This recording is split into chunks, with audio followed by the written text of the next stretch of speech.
Well, everyone, if you stay plugged into the news, then I'm sure you are all already aware that some journalists has leaked the trans Nashville shooters manifesto just a couple days ago. And yeah, we won't be going through the leaked documents of the manifesto here today because, I already read through all that stuff, and here, I'll just summarize it for you real quick.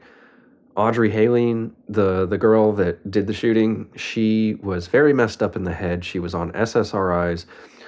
She fantasized about having sexual relations with her stuffed animals and really weird stuff like that. She was a very hateful person. But the most interesting part of the manifesto was she said she almost got caught 5 years ago, but she didn't get caught. And then not only that, she's also called. She says in her diary that she called the self-help line multiple times, saying that she was gonna kill herself and kill others, and they didn't really do anything to help her. She claimed in her writings, and yeah, you just read through those writings and you just realize how insane this person was, because it's obviously, to do such a horrible, evil thing, you have to be pretty insane in the first place. But what's more interesting is in my opinion, what's more interesting is the fact that the journalist who now leaked these documents is now going to court for it.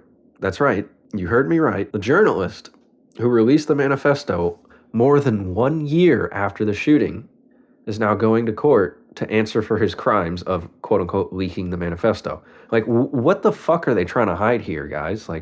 I'm as confused as you, because if they're trying this hard to keep this manifesto locked tight down, lock and key and everything, then what is in there that's so bad that they don't want us to know?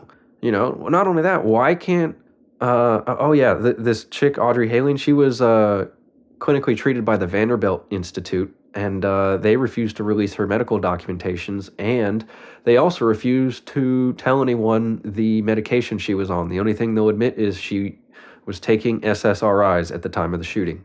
We've got some interesting articles to get into here, so let's hop into it.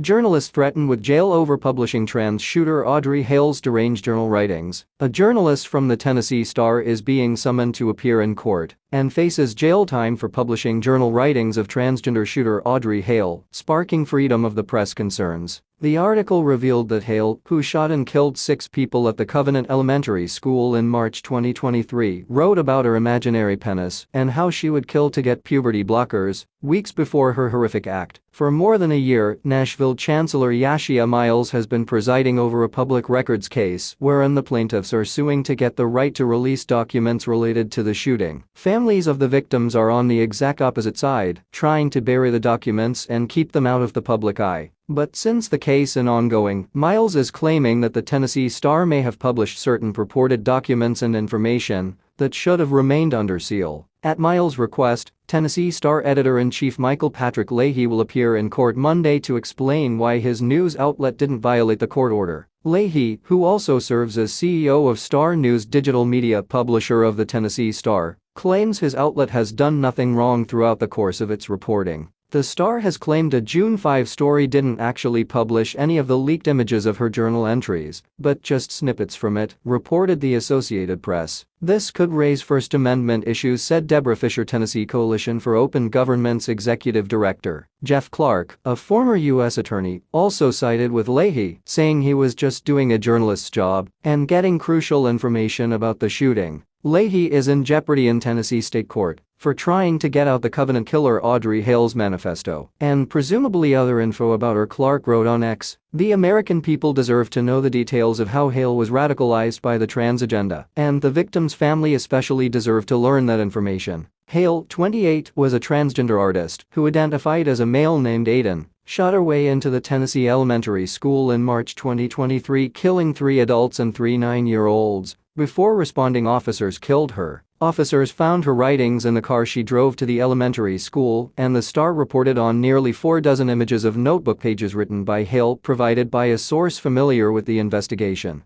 Hale wrote about anger toward her parents, how she hated her conservative Christian upbringing, and how she had suffered because hormone blockers were not available when she was as a child. One of her entries was my imaginary penis and included a crude drawing, according to the Tennessee Star. My penis exists in my head. I swear to God I'm a male, Hale wrote in the papers. She then wrote about her desire to have a penis so she could have sex with a woman in her assumed identity as Aiden. She wrote about how using that name on a job application for a delivery position led to issues with the company's background check. Hale also said that being raised as a girl was torture. She worried that high school classmates would call her Diker F, she wrote. That all changed when she learned about transgenderism in her early 20s. I finally found the answer that changing one's gender is possible, wrote Hale. After the Star's reporting throughout June, the Nashville's Metropolitan Police said in a statement that it is concerned about the alleged leak and we, like others, would like to know from where it came. Immediately following the shooting, Nashville's Police Chief John Drake said Hale's manifesto as well as the hand-drawn maps found in her car would eventually be made public. Now, despite the leaks, both city police and the FBI say the material shouldn't be released because the information could damage any potential investigation.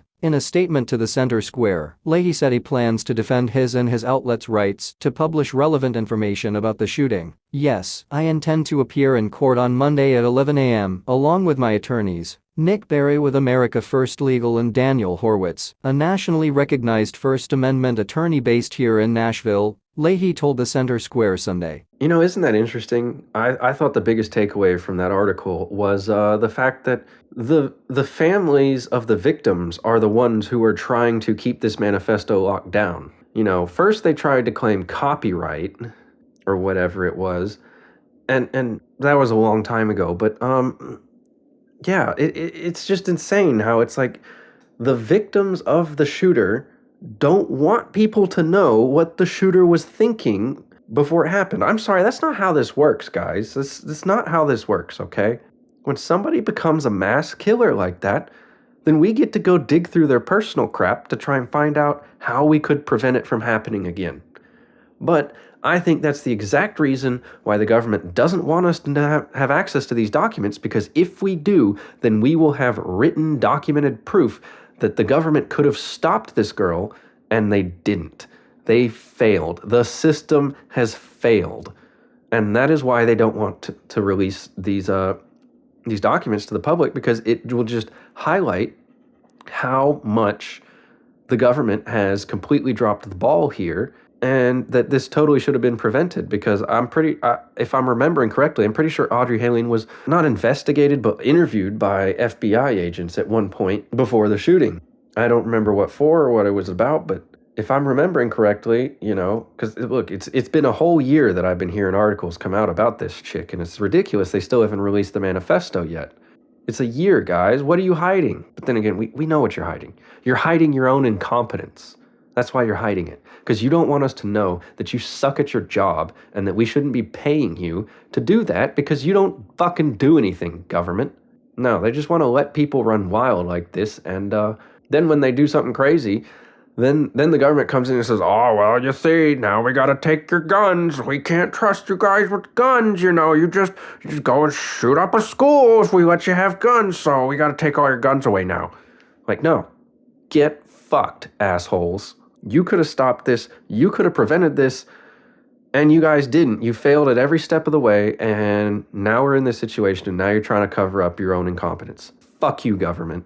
That's not it. We got another article here with some more juicy details, so let's get into it. Newspaper man who exposed trans shooter's manifesto is ordered to court, and press freedom types are silent. Joseph McKinnon, a radical transvestite, marched into a Christian elementary school in Nashville on March 27, 2023, and murdered 3 9-year-old children Evelyn Decos, William Kinney, and Hallie Scruggs, and 3 adults, teacher Cynthia Peak, custodian Mike Hill, and head of school Catherine Kuntz. The Metropolitan Nashville Police Department refrained from announcing a possible motive for the attack, prompting months of speculation about its anti-Christian nature, as well as the likelihood that LGBT activists' alarmist rhetoric and destabilizing sex change drugs were factors. The FBI appeared especially keen to hide the transvestite shooter's motives from the public. After a year of uncertainty and Democrats exploiting the massacre to push gun bans, the truth has become abundantly clear. thanks to Michael Patrick Leahy, the CEO of Star News Digital Media and the editor of the Tennessee Star, who published the shooter's suicide note and other writings, which his paper obtained from an unnamed source. Some have suggested is close to the MNPD's investigation.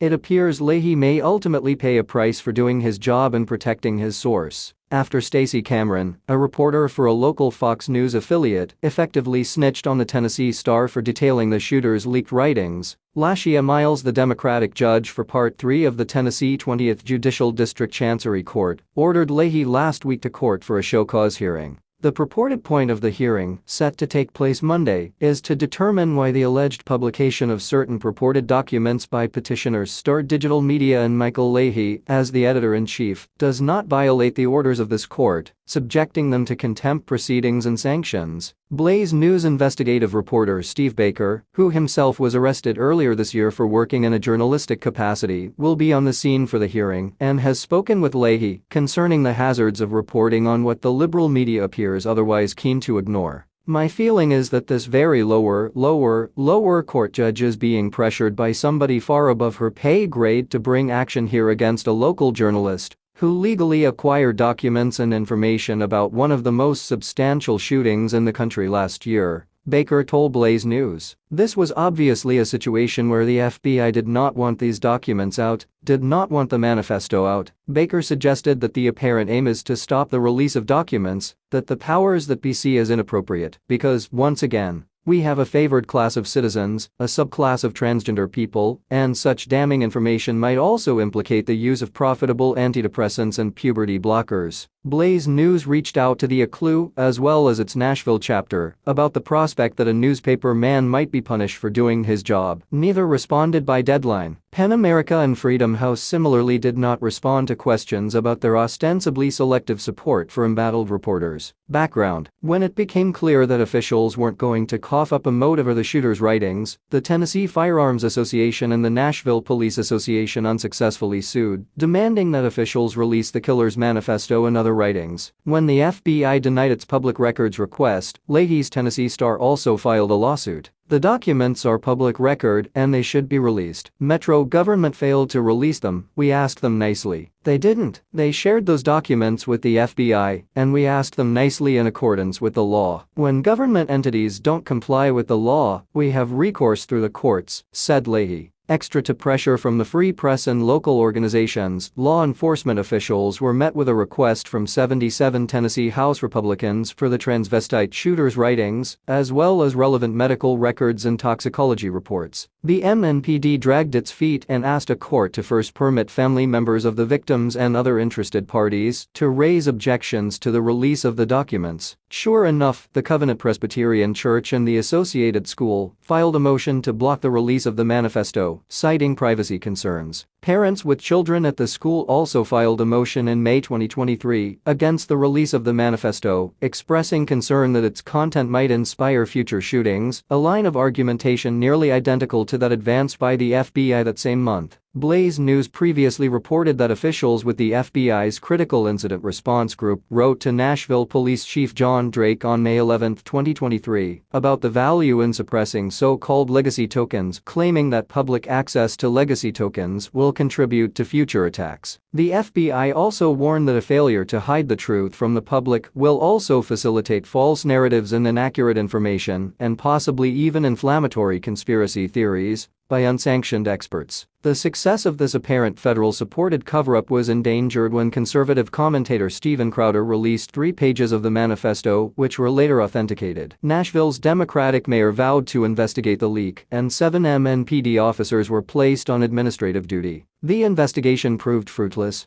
The matter of the release of the remainder of the documents remained under consideration in Miles-Davidson County Court. Ordering a newspaper man to court, Deborah Fisher of the Tennessee Coalition for Open Government noted that Miles issued an order in February stating that documents pertaining to the case about the documents, no matter how obtained, shall not be filed with the court, but shall be submitted for in-camera review following the procedures delineated in this case. Any efforts to usurp the orders of the court by any party counsel and/or emissary regarding the matters currently under in-camera review shall be sanctioned to the fullest extent of the law, including contempt of court. This and a follow-up order appear to be the orders Leahy is imagined to have run afoul of after the Fox News affiliate asked Miles about the Tennessee Star's reports earlier this month, which revealed, among other things, that the FBI floated the idea of destroying the shooter's writings and the shooter received decades of treatments at Vanderbilt Psychiatric, where she allegedly expressed violent fantasies. The judge ordered Leahy in his individual capacity to show up for a show cause hearing.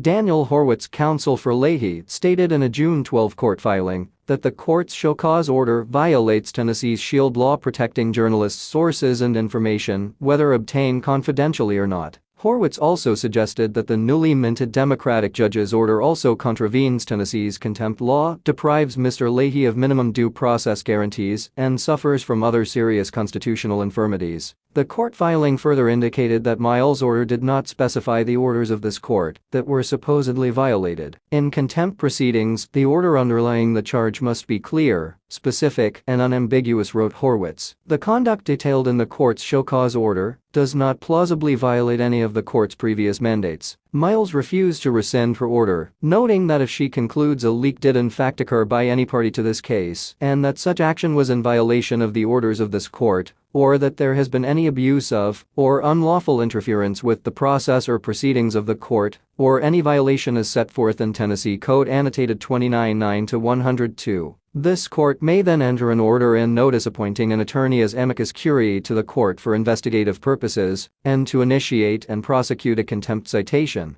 Baker indicated that if held in contempt, Leahy noted he could get 10 days for each supposed violation. With at least 30 offending stories published this month, it is apparently possible that the newspaper man could land hundreds of days in the slammer. When speaking to the newspaper man this week about the prospect of legal strife over the faithful execution of journalistic duties, Baker said, "Welcome to the club." Leahy suggested to Baker that 10 days would be a walk in the park. Hundreds of days for fulfilling his obligation as a newsman would, however, be a different story. Former acting U.S. Assistant Attorney General Jeff Clark spoke out in defense of Leahy Thursday, noting what's being threatened against Mike Leahy seems to be a strange amalgam of 1, violating the First Amendment ban on prior restraints on speech, 2, a threatened mystery violation of law, just like the Alvin Bragg case against Trump. Step right up, ladies and gentlemen, pick a plus-up crime. Any plus-up crime, and 3, weaponization of contempt law, like what's going on down in Fulton County with Judge Glanville in the Young Thug trial. What's going on in America? It's like a slice of the state judiciary across multiple states has lost its collective mind, added Clark. The American people deserve to know the details of how Hale was radicalized by the trans agenda, and the victim's family especially deserve to learn that information. This is what the free press is for, continued Clark. It's not designed to coddle the trans movement or keep secrets that could get people killed through ignorance. State Representative Jeremy Faison, R., noted the Tennessee legislature will not stand for an activist judge who weaponizes their courtroom. Leahy is the press and does not have to prove to any courtroom that he is innocent. Republican State Senator Ken Yeager said he would sponsor Faison's resolution to remove judges engaging in abuse like this. Concerning the liberal media and supposed press freedom group's relative silence on Leahy's court appearance Monday, Baker indicated that either the First Amendment is fundamental to the freedom of all people, or it's only based on ideological preference. Very interesting to me that over and over and over again I hear conservatives, libertarians say, "I will die for your right to say what you want to say, even if I disagree with it," but we never get a reciprocal response from the other side, added Baker. Yeah,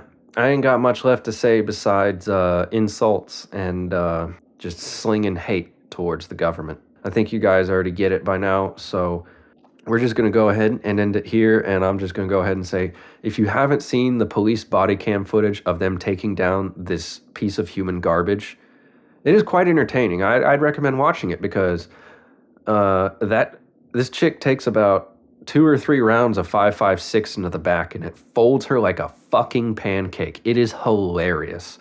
And not only that, the cops that took her down were fucking beasts. So, yeah, check that out if you haven't seen it. Don't trust the government, and make sure you take your daily dose of red pills. That's it for today, guys. Make sure you hop down in the comments and let me know what you think about this. Leave a like on this video, subscribe to this channel, and don't forget to follow me on Rumble as well.